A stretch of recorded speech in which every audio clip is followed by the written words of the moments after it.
ठीक आहे. आता या ॲप्लिकेशनमध्ये आपण log in page already implemented केलं होतं, त्याच एपीआयने यूज करून. कुठे गेली एपीआय? ठीक आहे.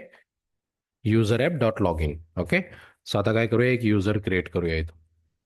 Create user, try it out. Let's email I D sachin11@gmail.com. Password आहे 1234. सॉरी, फुल नेम सचिन 1234 हा माझा पासवर्ड आहे. एक्झिक्यूट. ओके. सो मी युजर क्रिएट केला. या युजरनी लॉग इन करून बघूया आता आपल्या एपीआय मध्ये.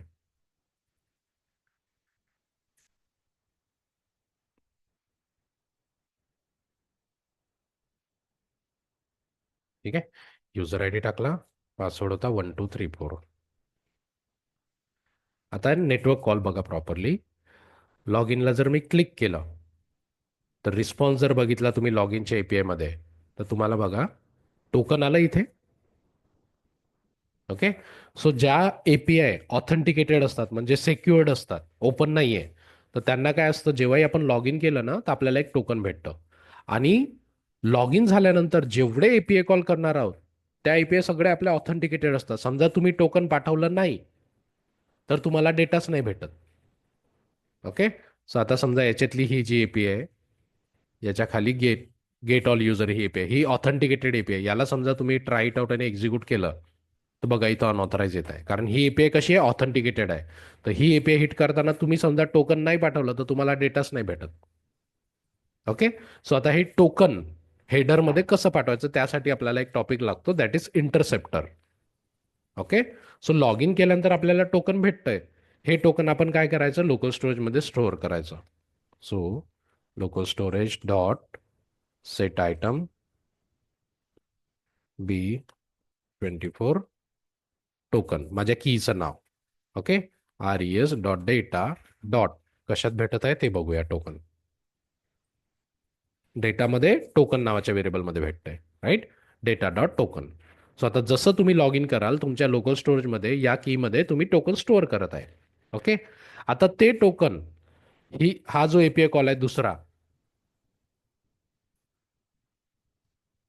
हा जो एपीआय कॉल आहे ना, हा आपल्याला करायचा आहे. सो हा एपीआय कॉल करूया आपण. लेट्स से ऍडमिन कंपोनंट मध्ये एपीआय कॉल करूया हा. So private HTTP client. Okay. मी कन्स्ट्रक्टरमध्ये सध्या एपीआय कॉल करून दाखवतो. This dot HTTP dot get, आणि गेटला आपल्याला ती URL पास करायची, युजरवाली.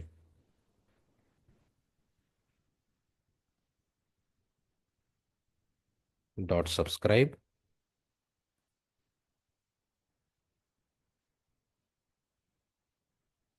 ठीक आहे. आता बघा एवढंच करूया आपण, अजून टोकन वगैरे स्टोअर नाही केलाय, तर हा एपीआय कॉल होतो की नाही बा.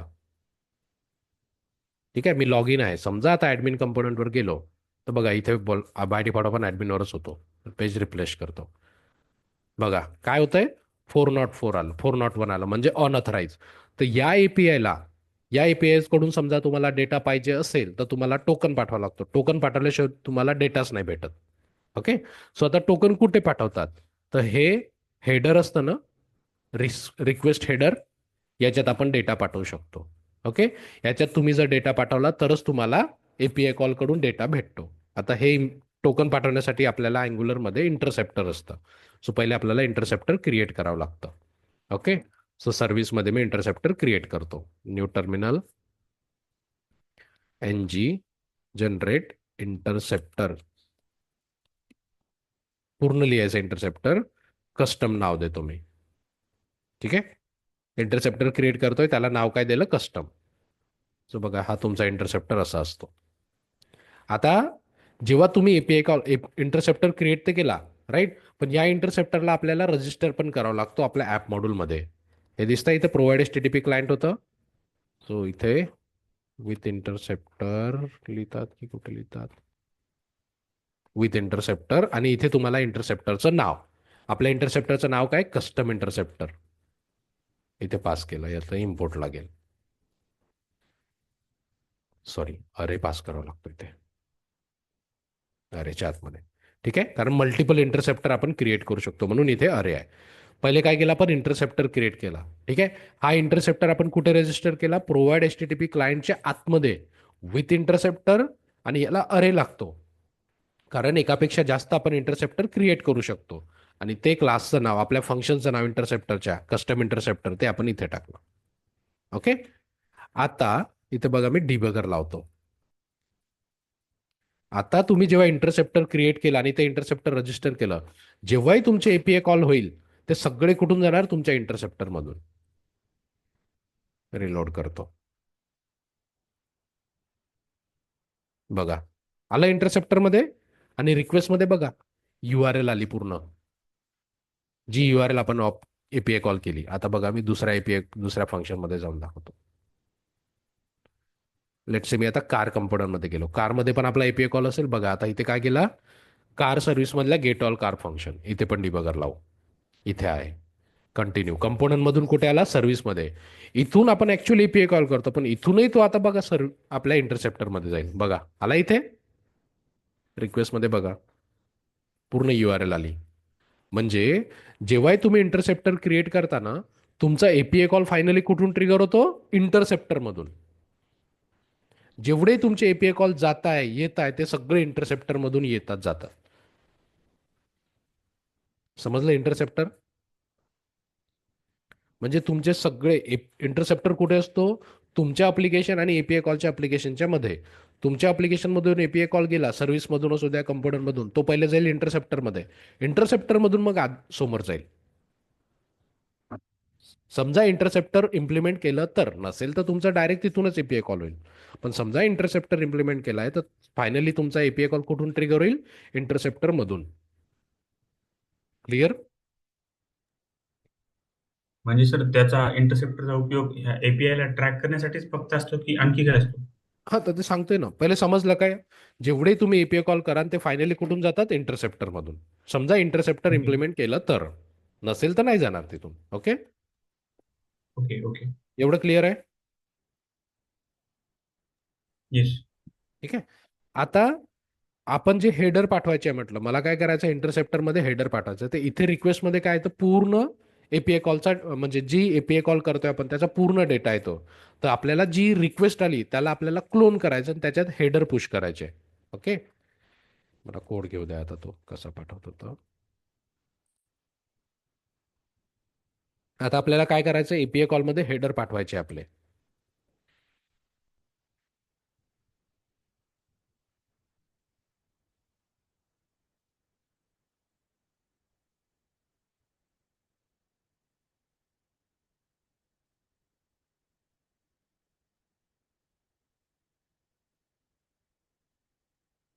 ठीक आहे. आता ही जी रिक्वेस्ट येते ना, याला आपल्याला क्लोन करावं लागतं. क्लोन म्हणजे जो डेटा आला त्याला आपण नवीन व्हेरिएबलमध्ये टाकतोय. कुठे, इथे. बघा, रिक्वेस्ट, जी रिक्वेस्ट आली त्याला मी क्लोन केलं. पण क्लोन करताना मला काय करायचं आहे, त्याच्यात हेडर सेट करायचे. तर सेट हेडर नावाची मेथड असते. त्याच्यात माझ्या हेडरचं नाव काय असेल, ऑथरायझेशन, बिअरर. आता लॉग इन केल्यानंतर जो आपण डेटा स्टोअर केलाय ना, तो कोणत्या टोकनमध्ये केलाय, B24 कीमध्ये. सो हा डेटा रीड करायचा, लोकल स्टोरेज डॉट गेट आयटमनी. आणि हा जो टोकन आला ना, तो इथे पाठवला. ओके. हे म्हणजे असंही आहे, असं करा. किंवा नाही का, आपण प्लस करतो, म्हणजे कॉन्कॅटिनेशन.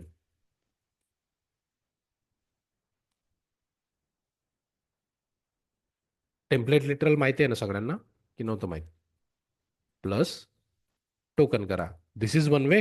म्हणजे आपल्याला काय पाठवायचं, हेडरमध्ये डेटा पाठवायचा. आता हेडर बघा कसं असतं. एपीआय कॉलमध्ये समजा आपण गेलो, तर हेडर म्हणजे काय, नथिंग बट की व्हॅल्यू पेड डेटा. तर की मध्ये काय पाठवायचं आहे, ऑथरायझेशन. आणि व्हॅल्यू मध्ये काय पाठवायचं आहे, बिअरर स्पेस जे तुम्हाला टोकन भेटलं ते. म्हणून मी हे असं लिहिलं आहे. आपली की काय, ऑथरायझेशन, बिअरर स्पेस टोकन. ठीक आहे. आता बघा, पहिले बघा, आपण एपीआय कॉल केला होता, तर आपल्याला इनव्हॅलिड आलं होतं ऍडमिन मध्ये.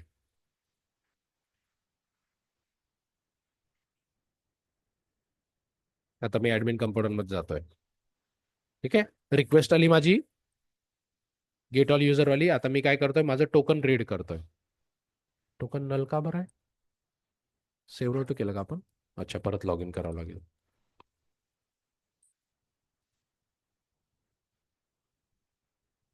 ठीक आहे, परत आपल्या युजरनी लॉग इन करूया.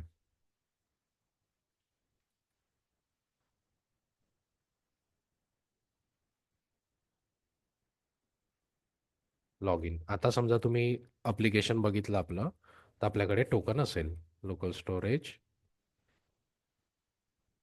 खूप सारं आहे. B24 token. ठीक आहे. जे टोकन आपल्याला API कडून भेटलं त्या टोकन आपण लोकल स्टोरेजमध्ये सेव्ह केलं. ठीक आहे. आता ॲडमिनला कंपोनंटला मी रिलोड करतो.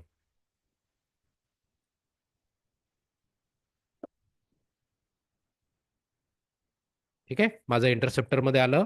रिक्वेस्ट आली माझी पूर्ण. गेट ऑल युजरवाली API. आता मी काय करतोय, टोकन रीड करतोय. बघा टोकन भेटलं. आता मी जी ही रिक्वेस्ट आली URL हे ते सगळं त्या रिक्वेस्टला क्लोन करतोय आणि क्लोन करताना काय करतोय, माझं हेडर सेट करतोय. ठीक आहे. आता ह्या रिक्वेस्टमध्ये माझ्याकडे टोकन पण आहे. ओके. आता मी इथून कंटिन्यू करतो. तर आता समजा तुम्ही नेटवर्क बघितलं, परत 401च म्हणतोय. टोकन गेलं नाही. कसं का टोकन नाही गेलं? ओके. बघा बरं कोण सांगतं का काय मिस्टेक आहे. टोकन आपण सेट तर केलं पण टोकन तिकडे गेलं नाही. का बरं नाही गेलं सर? बघा कोणाला लक्षात येतं, खूप सिली मिस्टेक केली आहे.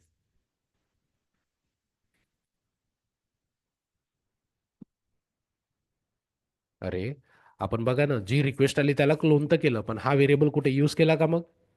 याला पाठवावं लागेल ना मग. जी रिक्वेस्ट आली त्याला आपण क्लोन केलं, तर नवीन क्लोन झालेली रिक्वेस्ट पाठवावं लागेल ना, ज्याच्यात आपण हेडर सेट केलाय. हे बघा ना, हा व्हेरिएबल अनयूज होता. दिसतंय? व्हेरिएबल क्रिएट केला पण त्याचा युजच नाही केला कुठे, तर काही फायदा झाला का याचा? जी रिक्वेस्ट आली त्याचे क्लोन करून आपण नवीन रिक्वेस्ट बनवतो. ही नवीनवाली रिक्वेस्ट पाठवायची आहे ना, ज्याच्यात हेडर आहे. ओके. आता आपलं टोकन जाईल.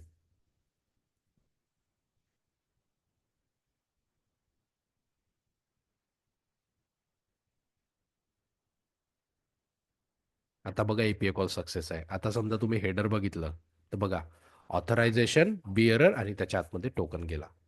सो हे टोकन पाठवलं तर तुम्हाला रिस्पॉन्स भेटला. आता हेच बघा, मी टोकन चेंज करून बघतो इथे.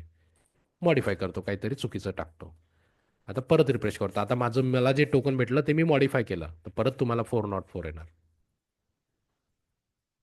कारण मी टोकन चेंज केलं होतं. जे टोकन API कडून भेटलं त्याला मी काहीतरी चुकीचं केलं. समजा टोकन व्हॅलिड नसेल तर तुम्हाला डेटा भेटत नाही. समजलं? सो इंटरसेप्टर आपण कशासाठी यूज करतो? हेडर पाठवण्यासाठी. हेडरमध्ये आपण नॉर्मली टोकन वगैरे पाठवतो. अजून खूप काही पाठवू शकतो. ते API नुसार ज्याला API ला ज्या ज्या जे गोष्टी लागतात ते पाठवतो आपण. समजलं का?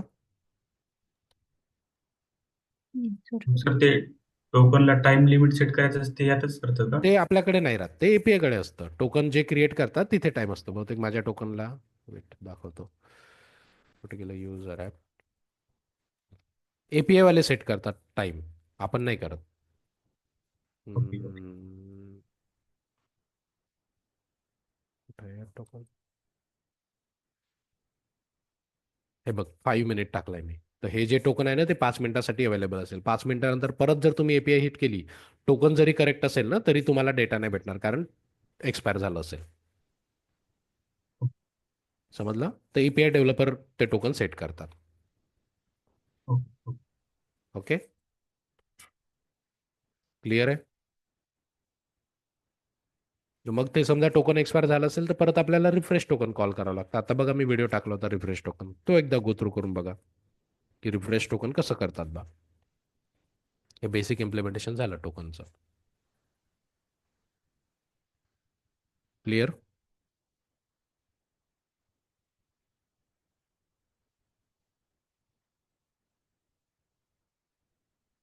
समजलं का? Yes sir. ठीक आहे. चला उद्या कनेक्ट करूया. आणि वृषाली प्रोजेक्टवर काम चालू कर. फक्त इंटरव्ह्यू प्रिपरेशन होत नाही जोपर्यंत एक प्रोजेक्ट चांगला हातातून निघत नाही, तो कॉन्फिडन्सच नाही येणार. ठीक आहे सर. एक प्रोजेक्ट स्टार्ट होईल, तू जॉब नाही करताय करेक्ट. हा समजा प्रोजेक्ट तू पकडला ना, इव्हेंट बुकिंगवाला किंवा कोणताही, 2 दिवसात होऊ शकतो. दिवसभर बस. ओके.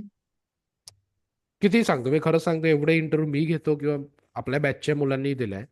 जो ज्यांनी प्रोजेक्ट चांगला केलाय त्याचाच प्लेसमेंट होतं, नाही तर खूप त्रास जातो.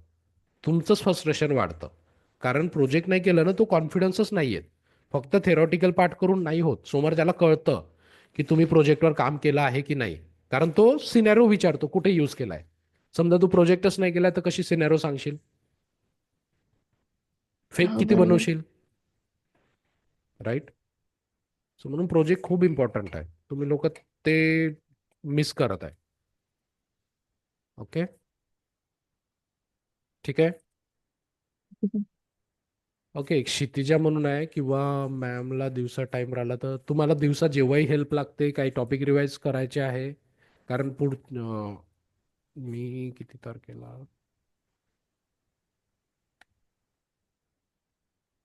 आपण 27 पासून इंटरव्ह्यू प्रिपरेशन सुरू करतोय. तर या वीक आणि पुढच्या वीक हे 2 वीक आहे तुम्हाला पहिला प्रोजेक्ट कम्प्लीट करण्यासाठी. एनी हाऊ कम्प्लीट करा. 27 पासून मी इंटरव्ह्यू प्रिपरेशन चालू करेल आणि सोबत मग दुसरा प्रोजेक्ट पण चालू करू. तुम्ही हाच प्रोजेक्ट नाही कम्प्लीट करणार तर दुसरा प्रोजेक्ट कसा सुरू करू? ओके. Okay sir. ठीक आहे. या वीकला आणि दुसऱ्या वीकला, ह्या दोन्ही वीकमध्ये, आता हा वीक अर्धाच राहिला आहे. राईट. या दोन्ही वीकमध्ये तुम्ही प्रोजेक्ट कम्प्लीट करा आणि 27 पासून आपण इंटरव्ह्यू प्रिपरेशन सुरू करू. जावा स्क्रिप्ट आणि हे अँग्युलरचे जे काही क्वेश्चन असतात ते कसे एक्सप्लेन करायचे ते सगळं. ओके. ओके. चला. ठीक आहे. आणि काही रिवाइज हां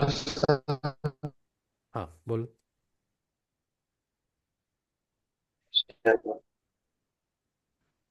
काय? ठीक आहे.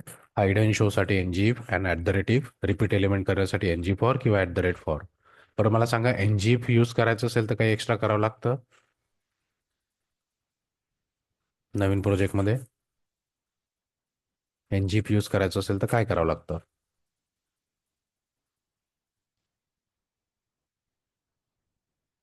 अरे इम्पोर्ट करायला लागतं. राईट. एनजीफ किंवा एनजी फॉर यूज करायचं असेल नवीन प्रोजेक्टमध्ये तर ते आपल्याला इम्पोर्ट करावं लागतं. पण ॲट द रेट इफ आणि ॲट द रेट फॉर करायचं असेल तर इम्पोर्ट करावं लागत नाही. क्लिअर? ठीक आहे. त्यानंतर एपीआय कॉल. एपीआय कॉल का बरं करतो, कशासाठी करतो, URL काय आहे, URL ला ऑब्जेक्ट काय पाठवायचं ते स्वॅगरवरनं पूर्ण समजतं. राईट. आता एपीआय कॉल आलं तर मग आपलं आलं फॉर्म्स. ओके. फॉर्म्समध्ये आता मग कोणतं यूज होतं, आयदर टेम्पलेट म्हणा और रिॲक्टिव्ह. हे 3 टॉपिक आपले सगळ्यात इम्पॉर्टंट आहे. 90% टाइम ह्या 3च टॉपिक आपण यूज करत असतो. राउटिंग काय, एकदा कंपोनंट बनवलं राउट क्रिएट करतात, ते कॉपी पेस्टवालंच काम आहे. रियुजेबल कंपोनंट सोडून टाका. पहिले 2 वर्ष तर मला रियुजेबल कंपोनंट येत पण नव्हतं, तरी मी प्रोजेक्ट कंप्लीट केला, लीड केला. कम्प्लीटही नाही, कारण जस्ट तेव्हा अँग्युलर नवीन तो कोणालाच नव्हतं माहिती एवढं. तर म्हणजे तुम्हाला रियुजेबल कंपोनंट नसेल माहित तरी तुम्ही असं काहीच नाही की प्रोजेक्ट करू नाही शकत. प्रोजेक्ट होतोच. ठीक आहे. मग एपीआय कॉल आपण नॉर्मली कंपोनंटमध्ये ठेवू शकतो, पण आपण सर्व्हिसमध्ये ठेवतो. तर जो फंक्शन तुम्ही कंपोनंटमध्ये लिहिला तोच फक्त तुमचा सर्व्हिसमध्ये जातो. सो हे 4 टॉपिक आहे फक्त जे आपल्याला प्रोजेक्ट करण्यासाठी लागतात. क्लिअर आहे? अजून कोणते टॉपिक वाटतं तुम्हाला की जे नाही लागतं बा? सो हात तुमचा ह्या 4 टॉपिकवर खतरनाक बसला पाहिजे. म्हणजे कसंही फिरवून फिरवून कोणी काही विचारलं तरी हे 4 टॉपिक तुमचे एकदम क्रिस्टल क्लिअर पाहिजे. इफ कसं यूज करतात, एनजीफ कसं यूज करतात, फॉर कशासाठी यूज करतो, राईट, टेम्पलेट फॉर्म कसा क्रिएट करतो, व्हॅलिडेशन कसे करतात, रिॲक्टिव्ह फॉर्म कसा क्रिएट करतो, व्हॅलिडेशन कसे करतात, सर्व्हिसमध्ये आपण काय काय करू शकतो. क्लिअर आहे एवढं सगळं? ठीक आहे. आता त्यानंतर वेब अप्लिकेशन. वेब अप्लिकेशन किती टाईपचे असतात? बोला पटपट. वेब अप्लिकेशन किती टाईपचे असतात? Single page. नाही. वेब अप्लिकेशन समजा म्हटलं आपण सॉफ्टवेअर इंडस्ट्री आहो, सो वेब अप्लिकेशन समजा मी म्हटलं किती टाईपचे वेब अप्लिकेशन असू शकतात? 2च असतात. कोणते असतात? Admin base right. एक तर वेबसाईट असू शकते और ऍडमिन अप्लिकेशन असू शकते. बरोबर ना? आता वेबसाईट ओके. म्हणजे काय? वेबसाईट स्टॅटिक असू शकते की डायनामिक असू शकते? डायनॅमिक स्टॅटिक असू शकते का? असते सर काही, बट मोस्टली डायनॅमिक. नाही, वेबसाईट मोस्टली स्टॅटिक असतात. वेबसाईट म्हणजे काय असतं? लेट्स से एखादी बिझनेस आहे, त्या बिझनेसची इन्फॉर्मेशन आपल्याला ऑनलाईन वरती कुठेतरी ठेवायची आहे, तर वेबसाईट. बरोबर. स्कूलची वेबसाईट आहे, त्याच्यात काय डायनामिक करशील? एखाद्या शॉपची पण वेबसाईट आहे, लॉग इन वगैरे करू शकतो ना स्कूलच्या कशालाच? वेबसाईट. ते अप्लिकेशन झालं, ते वेब ऍडमिन अप्लिकेशन झालं. मी वेबसाईट बोलतोय फक्त, ज्याच्यात स्कूलचा ओके. ऍड्रेस, स्कूलचे फंक्शन्स काय आहे, कोर्सेस काय आहे, स्टॅटिक आहे ना सगळं. बरोबर. हा, समजा तू म्हणशील येस. स्कूलचं मॅनेजमेंट सॉफ्टवेअर, तर ते ऍडमिन अप्लिकेशन राहील, ते वेगळं राहील. ओके. सो वेबसाईटमध्ये it can be static also और डायनामिक ऑल्सो. आता जिथं डायनामिक म्हटलं तिथं मग आपण आपण अँग्युलर यूज करू शकतो. पण वेबसाईटमध्ये समजा तुमची वेबसाईट आहे आणि त्याचं एसईओ करायचं आहे. एसईओ सगळ्यांना माहिती आहे. Yes sir. एसईओ, जी sir. Search okay. Engine search optimization. Engine optimization म्हणजे गुगलमध्ये समजा कोणी तुमच्या वेबसाईटचं नाव टाकलं, किंवा लेट्स से तुमची हॉटेलची वेबसाईट आहे, हॉटेल्स इन नागपूर टाकलं, तर तुमची वेबसाईट पहिल्या पेजमध्ये आली पाहिजे. तर त्यासाठी ते एसईओ करावं लागतं. पण समजा तुम्ही वेबसाईट बनवण्यासाठी अँग्युलर यूज करता आणि तुमच्या वेबसाईटचं तुम्हाला एसईओ करायचं, तर अँग्युलर चुकीची लँग्वेज आहे. अँग्युलरमध्ये एसईओ होत नाही. ते SSRनी म्हणतात, पण तेवढं परफेक्टली होत नाही ते. ओके. हा, पण डायनामिक वेबसाईट असेल आणि जिचं एसईओची गरज नाही, तुमचे कस्टमर तुम्हाला माहिती आहे, ते डायरेक्ट URL टाकून हिट करणार आहे. तुम्हाला एसईओची गरज नाहीये. आता IRCTCला एसईओची गरज आहे का? इंडियन रेल्वेला एसईओची गरज आहे का? नाही. नाही, कारण कस्टमरला गरज असते त्याची. कस्टमरलाच गरज आहे. कस्टमर, दुसरा ऑप्शनच नाहीये अँग्युलर IRCTC शिवाय. तर त्यांनी त्यांची साईट अँग्युलरमध्ये बनवली आहे. IRCTCची साईट अँग्युलरमध्ये आहे. एकदा चेक करून बघा. ठीक आहे. क्लिअर. जेव्हा तुम्हाला एसईओची गरज नाही, तर तुम्ही वेबसाईट अँग्युलरमध्ये सुद्धा बनवू शकता. पण एसईओची गरज आहे तर अँग्युलर नाही जमत. ठीक आहे. त्यानंतर मेन आपलं काम असतं ऍडमिन अप्लिकेशन, ऍडमिन ऍप. आता ऍडमिन ऍपमध्ये काय काय असू शकतं? ई कॉमर्स अप्लिकेशनचं ऍडमिन, ई कॉमर्सचं ऍडमिन, ऍडमिन साईट, वेबसाईट नाही. ठीक आहे. त्यानंतर स्कूल अप्लिकेशनचं admin site, school admin site, जिथे स्टुडंट रजिस्ट्रेशन, स्टुडंटची फीज कलेक्शन सगळं. एखादं स्टोअर आहे, त्याचं सॉफ्टवेअर आहे, राईट. एखादं इन्शुरन्सचं अप्लिकेशन आहे, बँकिंग इन्शुरन्सचं, त्यांच्यासाठी जे इन्शुरन्सवाले लोक असतात त्यांच्यासाठी ऍडमिन ऍप असतं, ज्याच्यात आपण इन्शुरन्सला अप्लाय केल्यानंतर प्रोसेस करतो, हे सगळं करतो ते. तसंच बँकिंग ऍप म्हणजे ते बँकवाले जे लोक यूज करतात ते. असे खूप सारे अप्लिकेशन आहेत ज्याच्यात खूप सारा डेटा असतो. अंकिता, दूध. असे खूप सारे अप्लिकेशन असतात जिथं डेटा खूप असतो, खूप सारा डेटा खेळावा लागतो, तर ते असतात ऍडमिन अप्लिकेशन. क्लिअर आहे दोन्ही वे, वेबसाईट आणि ऍडमिन. Yes sir. ओके. आता जेव्हाही वेबसाईट करतो आपण, तर वेबसाईटमध्ये आपल्याला जे आपण राउटिंग करतो बघा, हे जे राउटिंग करतो, आता हे असं जेव्हा राउटिंग करता तुम्ही, जिथं 2-4 राऊट असे पॅरेंट आहे आणि मग एक राऊट आहे आणि त्याच्या आतमध्ये चिल्ड्रन आहे, हे राउटिंग केव्हा लागतं? फक्त ऍडमिन अप्लिकेशन मध्ये. जेव्हा ऍप लोड झाल्यानंतर फक्त तुम्हाला लॉग इन पेज दाखवायचं आहे. लॉग इन केल्याशिवाय एकही पेज दिसलं नाही पाहिजे. बाय डिफॉल्ट तुम्हाला फक्त लॉग इन पेज दिसलं पाहिजे. ओके. लॉग इन केल्यानंतर मग तुमचं नॅवबार आणि हे सगळ्या गोष्टी दिसल्या पाहिजे. तर तुम्हाला तुमचं राउटिंग असं ठेवावं लागतं. म्हणजे बाय डिफॉल्ट काय दिसेल? फक्त तुमचं लॉग इन पेज. ऍप कंपोनंटमध्ये तेव्हा काय ठेवतो आपण? फक्त राउटर आउटलेट. ओके. म्हणजे जेव्हा पेज लोड होतं आपलं अँग्युलरचं, तर by default app component load होतं, तर तुमचं काय असेल? Router outlet. तर फक्त राउटर आउटलेटमध्ये हा लॉग इन कंपोनंट लोड होईल. ना तुमचा नॅवबार दिसेल ना काही. लॉग इन झाल्यानंतर तुम्ही ह्या चिल्ड्रन मधल्या एखाद्या राऊटवर रिडायरेक्ट करता आणि मग त्यासाठी पॅरेंट कंपोनंट कोणता म्हणतो? हा. त्यामुळे लेआउटमध्ये तुम्ही तुमचं नॅवबार ठेवता आणि नॅवबारच्या खाली परत राउटर आउटलेट, म्हणजे जो ऍक्टिव्हेटेड राऊट आहे तो इथे दिसतो. मग समजलं? सो ऍडमिन अप्लिकेशन मध्ये नेहमी हे राउटिंग पाहिजे. तुम्ही रिअली सांगा, माझे व्हिडिओ कधीच नाही बघा, हे प्रत्येक प्रोजेक्टच्या व्हिडिओमध्ये हे स्टेप्स परत परत परत परत रिपीट आहे. म्हणजे प्रोजेक्टसाठी काय गोष्टी लागतात त्या खूप अशा क्रिस्टल क्लिअर झाल्या पाहिजे तुमच्या.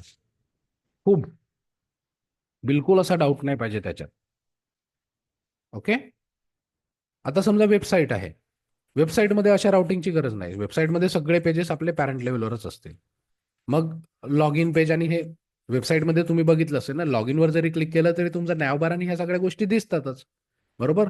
तर त्यावेळेस नॅवबार तुम्ही तुमच्या ऍप कंपोनंटमध्येच ठेवता. ओके.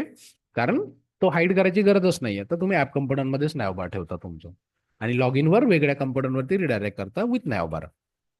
क्लिअर? समजलं? येस. ओके. तुमचं हे बेसिक सेटअप झालं. त्यानंतर सगळ्यात लेट्स से आपण स्कूल अप्लिकेशन बद्दल बोलूया, किंवा आपल्या एपीआय बद्दलच बोलूया ना. एपीआय बघूया आपली.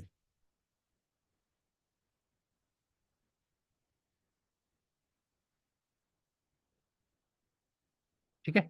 आता हे एम्प्लॉय मॅनेजमेंटचं समजा अप्लिकेशन बघितलं. आता ह्या जेव्हाही आपण ऍडमिन अप्लिकेशन स्टार्ट करतो ना, कोणतंच admin application without master pages नसतं. आता मास्टर डाटा म्हणजे कोणता? हे डिपार्टमेंट, चाइल्ड डिपार्टमेंट असा जो डेटा असतो ना, जो आपला बाकी पेजेसमध्ये यूज होणार आहे, सगळ्यात पहिले यांचं क्रड कम्प्लीट करायचं. मास्टर डेटा जो असतो, डिपार्टमेंट, सिटी, डेझिग्नेशन, राईट, असा जो मास्टर डेटा जो आपण दुसऱ्या पेजेसमध्ये यूज करणार आहोत ॲज अ ड्रॉपडाऊन, ह्या एपीआयचं पहिले क्रड कम्प्लीट करायचं. Okay. So master pages क्रड. Okay. आता क्रड करताना काय काय करतो आपण? सगळ्यात पहिले काय करावं लागतं क्रड करताना?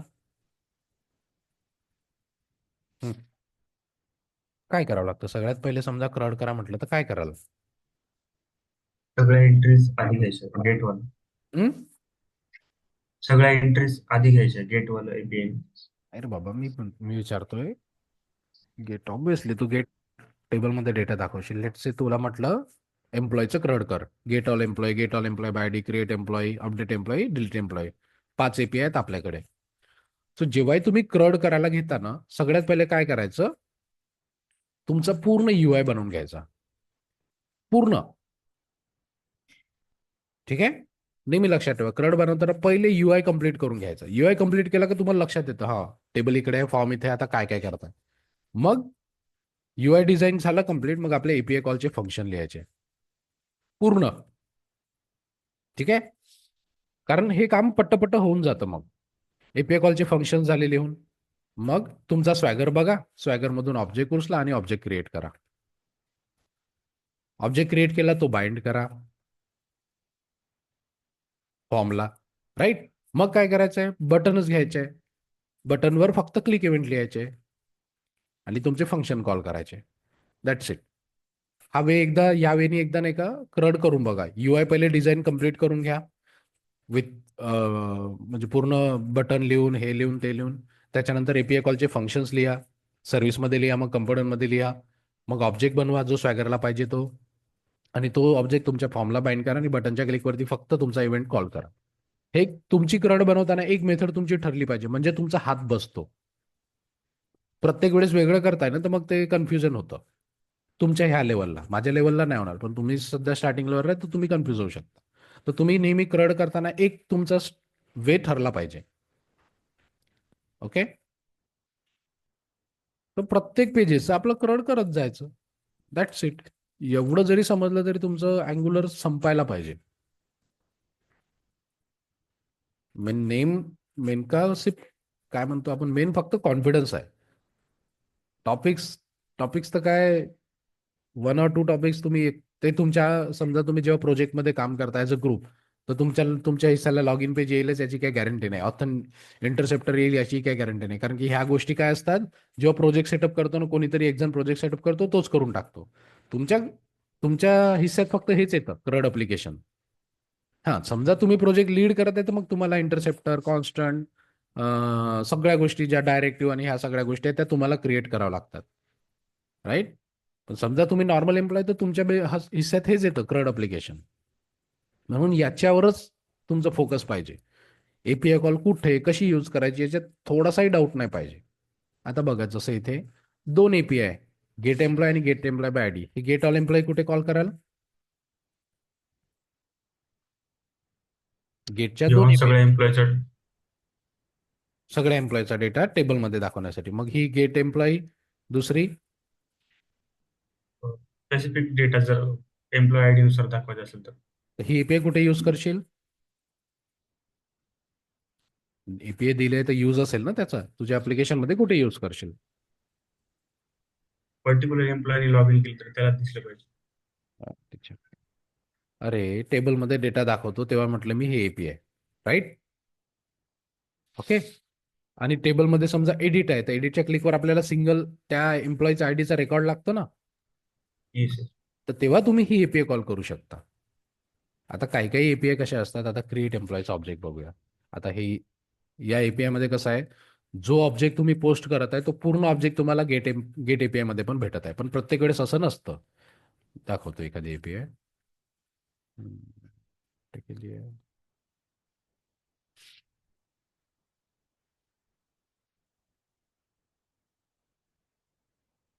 बघूया प्रॉडक्टची एपीआय बघा.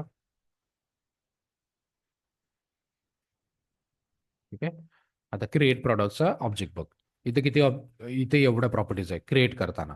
आता हेच जर समजा गेट ऑल प्रॉडक्ट बघितलं तर बघ इथे कॅटेगरी नेम येत आहे, अजून काय वेंडर नेम येत आहे. बघा हा ऑब्जेक्ट बघा जो गेट एपीआय मध्ये भेटतोय. हा गेट एपीआयचा ऑब्जेक्ट आणि हा पोस्ट एपीआयचा ऑब्जेक्ट डिफरंट आहे. जसे एसकेयू आहे, कॅटेगरी आयडी आहे. इथे आहे का कॅटेगरी आयडी?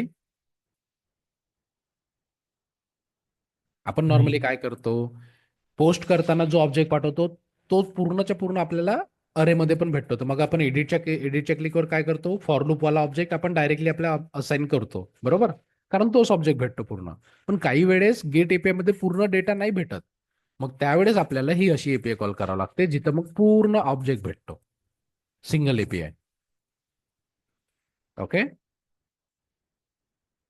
काल सांगितलं बघा मी एपीआयच्या सेशनमध्ये सिंगल ऑर डिफॉल्ट. तर या एपीआय मध्ये तो कोड लिहिलेला असतो सिंगल ऑर डिफॉल्ट. ज्याला एक आयडी पाठवली तर त्या आयडीचा पूर्ण ऑब्जेक्ट तुम्हाला रिटर्न भेटतो. तर ही एपीआय नॉर्मल आपण एडिटच्या क्लिकवरती यूज करतो. क्लिअर? समजलं का? Yes sir. ओके. तर ते पोस्ट एपीआयचं जेव्हा ऑब्जेक्ट असतं तेव्हा ते फर्स्ट लेटर स्मॉल का करायचं असतं, कॅपिटल असलं ते तर? माझ्या एपीआय सोबत आहे. फर्स्ट लेटर स्मॉल ठेवा, कॅपिटल ठेवा, चालतं. पण जेव्हा तुम्ही बटनच्या क्लिकवर एडिटवरती डायरेक्ट ऑब्जेक्ट उचलताय ना, तर गेटमध्ये तुम्हाला ऑब्जेक्ट येतो कॅपिटलमध्ये, सॉरी गेट ऑल मध्ये तुम्हाला स्मॉल मध्ये येतं, आणि तुम्ही समजा कॅपिटल ठेवलं तर मग ते असाइन नाही होत. म्हणून दोन्हीकडे सारखं पाहिजे ना, म्हणून ते फक्त स्मॉल करायचं.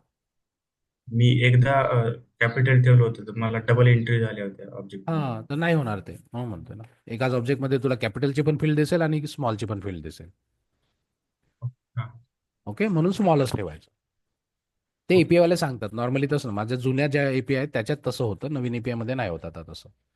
ठीक आहे. हो. एखादी वेळ नाही का तुम्ही सोबत बसून संध्याकाळी म्हणा किंवा सकाळी म्हणा, एक छोटंसं अप्लिकेशन पूर्ण स्टार्ट टू एंड करून बघा. हे एम्प्लॉय मॅनेजमेंटवाला छोटंसं अप्लिकेशन आहे, जास्त एपीआय नाही आहे याच्यात. म्हणजे एपीआय दिसतील पुष्कळ, पण तुम्ही लिमिटेड वाला पण करू शकता. किंवा हे कंप्लेंट अप्लिकेशन करून बघा, छोटंसंच अप्लिकेशन आहे. ओके. किंवा बजेट प्लॅनर करून बघा. हे इथले प्रोजेक्ट जोपर्यंत प्रत्येक प्रोजेक्टमध्ये काहीतरी वेगळा सिनॅरो आहे. किंवा आता इथं एक कुठे गेलं, इन्शुरन्स नाही यार, युट्यूब, हां, हे युट्यूब व्हिडिओजवालं करून बघा. याच्यात सिम्पल आहे. युट्यूब कसं काम करतं तसं. प्लेलिस्ट क्रिएट करायची, प्लेलिस्टमध्ये व्हिडिओज ॲड करायचा, आणि तो व्हिडिओ त्या व्हिडिओवर कमेंट होईल आणि लाईक करेल. हे करू शकता. किंवा आता मी नवीन कोणता तरी सुरू करणार होतो, कुठे गेला यार?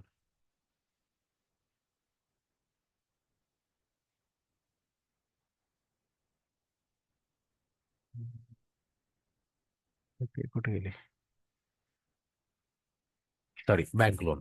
हां, हे बघा बँक लोन अप्लिकेशन. बँक लोनमध्ये बघा प्रत्येक बँकिंग अप्लिकेशनचं एक वेबसाईट असतं ज्याच्यात आपण लोन अप्लाय करू शकतो. सो 2 युजर आहे. Register as a customer, register as a banker, दोन्ही एपीआयचा ऑब्जेक्ट सेम आहे. फक्त तुम्हाला एपीआय वेगवेगळी कॉल करायची आहे. ओके, हे युजर रजिस्ट्रेशन झालं. त्याच्यानंतर समजा युजर कस्टमर असेल तर तुम्हाला काय करायचं आहे, ॲड न्यू अप्लिकेशन करू द्यायचं आहे त्याला. अप्लिकेशन अप्लाय केलं, हे बघा अप्लिकेशन राहील. अप्लिकेशन अप्लाय केलं की बँकवाला जो एम्प्लॉय असेल त्याला ते अप्लिकेशन दिसतील, आणि कस्टमरने लॉग इन केलं तर त्यांनी क्रिएट केलेले अप्लिकेशन दिसतील. झालं. एवढीशा एपीआयचं एक छोटंसं अप्लिकेशन आहे. हे पुढच्या एका दिवसात कंप्लीट झालं पाहिजे तुमचं. असे तुम्ही रोज छोटे छोटे छोटे छोटे अप्लिकेशन टार्गेट कराल तर तुमचं लॉजिक डेव्हलप होईल आणि अँग्युलरवर तुम्हाला कॉन्फिडन्स येईल. विदाऊट प्रोजेक्ट पॉसिबलच नाहीये, सरळ सांगतोय मी. पॉसिबलच नाही. जितके जास्त प्रोजेक्ट करता येतात छोटे छोटे छोटे छोटे, तितके जास्त प्रोजेक्ट करा, तेव्हाच तुमचा कॉन्फिडन्स बिल्डअप होईल. विदाऊट प्रोजेक्ट पॉसिबलच नाहीये. होऊ शकतं एकट्याला सुचत नाही, तुम्ही ग्रुपमध्ये करा ना. जेही लोक अवेलेबल आहे ग्रुपमध्ये करा. UI मध्ये वेस्ट टाइम नसेल वेस्ट करायचा, ऑब्जेक्ट घ्या, चॅट जीपीटीला टाका आणि UI बनवून घ्या. बघा आता मी हा UI उचलतो. लेट्स से मला हा माझा क्रिएट अप्लिकेशनचा हे आहे, तर मला याचा UI पाहिजे. हा मॉडेल उचलला मी, चॅट जीपीटी मॉडेल टाकला. For this model create CRUD UI design by using बूटस्ट्रॅपनी पाहिजे. बूटस्ट्रॅप सांगा. ठीक आहे. बघा आता पूर्ण बनवून देतो. म्हणजे समजा UI भेटला तर तुम्हाला लिहायचंच काय, फंक्शन लिहायचे आणि थोडीशी फंक्शनॅलिटी लिहायची, हाईड अँड शो रोलनुसार वगैरे, झालं. एका दिवसात एक प्रोजेक्ट संपतो. तुम्ही खरंच इमानदारीने करायला बसले तर. टाइमपासच करायचं तर तो होणारच नाही. बनवू द्या, याला दाखवून देतो मी.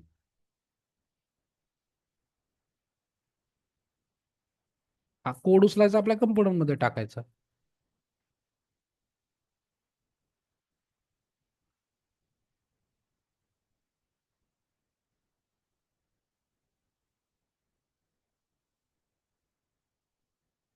झाला. रन करून बघूया. आला. ऍटलीस्ट बेसिक तर बनला तुम्हाला. मग वाटल्यास तुम्हाला थोडेफार चेंजेस पाहिजे तर ते चेंजेस करा. पहिलं टार्गेट ठेवायचं नेहमी आपलं अप्लिकेशन कम्प्लीट झालं पाहिजे. UI वर नंतर फोकस करायचं. पहिलं टार्गेट काय पाहिजे, पूर्ण आपल्या अप्लिकेशनचा फ्लो कम्प्लीट झाला पाहिजे. UI वर नंतर टार्गेट करायचं. ओके. खरंच सांगा आता हे अप्लिकेशन बनवायला किती वेळ लागला पाहिजे मग. UI तर तुम्हाला भेटलाच पटकन बनवून. लॉग इन पेज पाहिजे, लॉग इन पेज पण मागा त्याला, किंवा रेडीमेड यूज करा. वेळ नाही लागत अप्लिकेशन बनवायला जास्ती. हे तुमच्यात पाहिजे तितकं, राईट. तुम्हाला तेवढं डेडिकेशन डेव्हलप करावं लागेल. बाकीची गोष्टी बाजूला ठेवून पहिले याच्यावर फोकस करावं लागेल. तेवढ्या लवकर तुम्हाला जॉब पाहिजे असेल तर, तुम्हाला वेळ आहे तर इट्स ओके. तुम्हाला समजा लवकर जॉब पाहिजे तर तुम्हाला ह्या गोष्टी कराव्याच लागेल. ओके. ठीक आहे. मी अंजलीला ग्रुपमध्ये ऍड केलाय का तुमच्या? हो, केलेलं. केलाय ना. अंजली सोबत आजपासून कनेक्ट व्हा. राईट. प्रोजेक्ट जितके जास्त कम्प्लीट करता काल तितके जास्त करा. हा, काल केलं होतं कनेक्ट. कालपासूनच हो. ठीक आहे. सो मी जसा आत्ता फ्लो सांगितला तसा प्रोजेक्ट कम्प्लीट करा. 2-4 तुम्हाला तुमचा कॉन्फिडन्स तुम्हालाच माहित पडेल. जिथे तुम्हाला गरज वाटते अंजलीला विचारा. अंजलीला नाही समजत आहे मला पिंग करा, मॅमला पिंग करा. वाट नका पाहू. किंवा पहिले चॅट जीपीटी करा. चॅट जीपीटीची सवय टाका. चॅट जीपीटी कसं यूज करायचं तेही समजलं पाहिजे. पण प्रत्येक गोष्टीसाठी चॅट जीपीटी नका करू. अँग्युलरचा CRUD कोड त्याला लिहून नका मागू. झालं. मग मग नाही शिकणार. फक्त UI ची हेल्प घ्या. तेही आपल्याला प्रोजेक्ट लवकर कम्प्लीट करायचे म्हणून. क्लिअर. ठीक आहे. सो 12 वाजेपासून जेही तुम्ही सुशील कॉलेज जातो पण ऋषाली, सुशील, ऋषाली, इंद्रजित आणि प्रज्ञा तुम्ही असता घरी. तुम्ही बसा. सुशील जेव्हा येईल तेव्हा तो बसेल. ओके. 2 ते 3 प्रोजेक्ट असे छोटे छोटे एपीआय बघा. एपीआय मधून जे छोटे छोटे प्रोजेक्ट आहे ते उचला आणि करा. ओके, क्लिअर आहे? येस. येस. ठीक आहे, चला मग रेकॉर्डिंग शेअर करतो मी कालची आणि आजची मी कंबाईन करून.